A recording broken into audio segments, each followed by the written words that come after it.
ବିଜୁ ଜନତା ଦଳ କେବେ ଡରିବ ନାହିଁ। ବିଜୁ ଜନତା ଦଳ ଗରିବଙ୍କ ଦଳ, ଖଟିକିଆ ମଜୁରିଆଙ୍କ ଦଳ, ମା ମାଉସୀଙ୍କ ଦଳ ଏବଂ ଯୁବସାଥୀ ଛାତ୍ରସାଥୀଙ୍କର ହେଉଛନ୍ତି ମଜବୁତ ବଳ।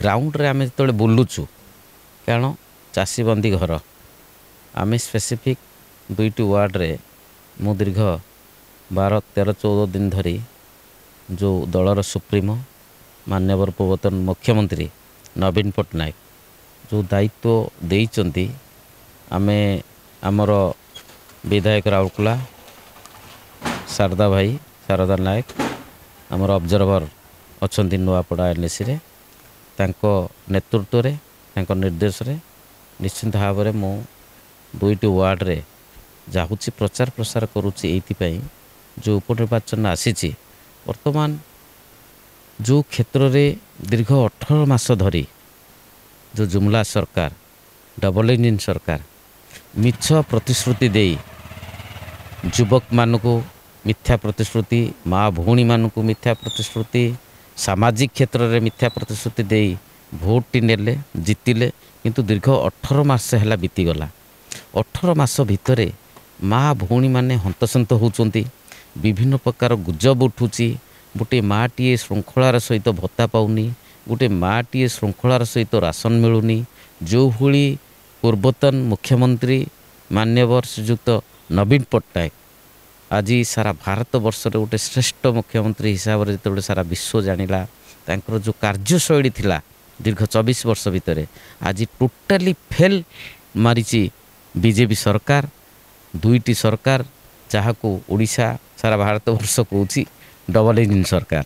ସେ ସରକାରରେ ଆଜି ଲୋକମାନେ ନିଶ୍ଚିନ୍ତ ଭାବରେ ହନ୍ତସନ୍ତ ହେଉଛନ୍ତି।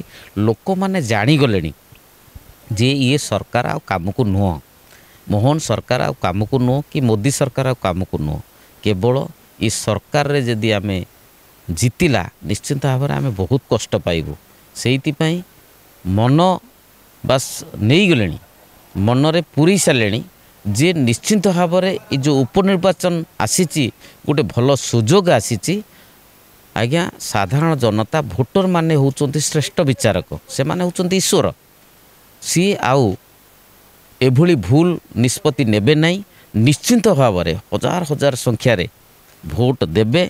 ସ୍ନେହାଗିନୀ ଛୁରିଆ ମ୍ୟାଡ଼ାମକୁ ଶଙ୍ଖ ଚିହ୍ନରେ ନବୀନ ପଟ୍ଟନାୟକଙ୍କର ହାତ ମୁଠାକୁ ଟାଣ କରିବା ପାଇଁ ସେ ଶ୍ରେଷ୍ଠ ବିଚାରକ ହିସାବରେ ନିଷ୍ପତ୍ତି ନେଇସାରିଲେଣି ଏବଂ ନୂଆପଡ଼ା NAC ସୁନିଶ୍ଚିତ ଜିତିବ। ଏବଂ ଯାହା ବି ହେଲେ ନୂଆପଡ଼ାବାସୀଙ୍କର ଗୋଟେ ବିଶ୍ୱାସ ଅଛି ସ୍ନେହାଗିନୀ ଛୁରିଆଙ୍କ ଉପରେ ଯେ ନୂଆପଡ଼ାର ଯାହା ବି ପ୍ରଗତି, ଯାହା ବି ବିକାଶ ହେଇଥିଲା, ନିଶ୍ଚିନ୍ତ ଭାବରେ ନୂଆପଡ଼ା NACରେ ସ୍ନେହାଗିନୀ ଛୁରିଆ ଜିତିଲେ ନିଶ୍ଚିନ୍ତ ଭାବରେ ଡେଭଲପମେଣ୍ଟ ହେବ। ନାଇଁ, ନିଶ୍ଚିନ୍ତ ଭାବରେ ଶୁଣନ୍ତୁ, ଆକ୍ଚୁଆଲି ପଶ୍ଚିମ ଓଡ଼ିଶାର ଝିଅଟିଏ, ତାଙ୍କର ଅତୁଳନୀୟ ଅବଦାନ ନୂଆପଡ଼ା NACରେ ଥିଲା। ତାଙ୍କର ମାମୁଁ ଘର ଏଠି। ନିଶ୍ଚିନ୍ତ ଭାବରେ କିଏ ଗୋଟେ ମିଥ୍ୟା କଥା କହୁଥିବେ, କିନ୍ତୁ ସିଜ୍ ଭୋଟର୍ସ ନିଶ୍ଚିନ୍ତ ଭାବରେ ତାଙ୍କର ଯେଉଁ ପ୍ରଭାବ ଅଛି ପଶ୍ଚିମ ଓଡ଼ିଶାରେ, ସିଏ ନିଜେ ଅବଜର୍ଭର ଥିଲେ ଏବଂ ତାଙ୍କର ବନ୍ଧୁ ବାନ୍ଧବ, ରିଲେସନ୍, ସମ୍ପର୍କୀୟ ସାରା ନୂଆପଡ଼ା NACରେ ଭର୍ତ୍ତି ହେଇଛନ୍ତି। ସେଇ ପରିପ୍ରେକ୍ଷୀରେ ବିରୋଧୀ ଆଜ୍ଞା ବିଭିନ୍ନ ପ୍ରକାର କଥା କହିବେ। ବିରୋଧୀଙ୍କର କାମ କ'ଣ ଆଜ୍ଞା? ସବୁବେଳେ ନେଗେଟିଭରେ ଆସିବେ, କିନ୍ତୁ ସାଧାରଣ ଜନତା, ଯେଉଁମାନେ ଭୋଟର ଭାଇ ଭଉଣୀମାନେ, ସେମାନେ ହେଉଛନ୍ତି ଉଚିତ ବିଚାରକ। ତାଙ୍କ ବିଚାରଧାରାରେ ନିଶ୍ଚିନ୍ତ ଭାବରେ ସ୍ନେହାଗିନୀ ଛୁରିଆ ସମସ୍ତଙ୍କ ହୃଦୟରେ ଅଛନ୍ତି।